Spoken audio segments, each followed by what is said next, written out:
बिस्मिल्लाहिर्रहमानिर्रहीम। अस्सलामुअलैकुम। कैसे हैं आप सब?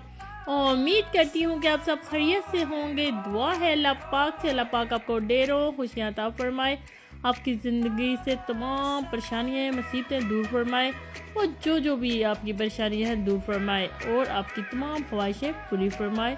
जो भी औलाद है अल्लाह पाक उनको नेक साले औलाद अता फरमाए और जो बीमार है अल्लाह पाक उनको सेहत तंदुरुस्ती अता फरमाए। आमीन सुम्मा आमीन। आज मैं आपके लिए बहुत ही खूबसूरत चूड़ियों के डिज़ाइन लेकर आई हूँ। गोल्ड की चूड़ियाँ हैं, बहुत खूबसूरत चूड़ियाँ हैं।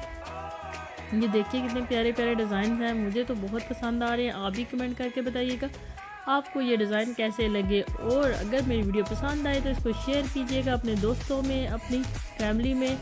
और जिसने अभी तक मेरे चैनल को सब्सक्राइब नहीं किया वो मेरे चैनल को सब्सक्राइब कर ले ताकि मैं उनके लिए अच्छी सी और नई सी नई वीडियो लेकर आ सकूं। वीडियो को प्लीज़ एंड तक ज़रूर देखिएगा और लाइक करना बिल्कुल ना भूलिएगा। दुआओं में याद रखिएगा।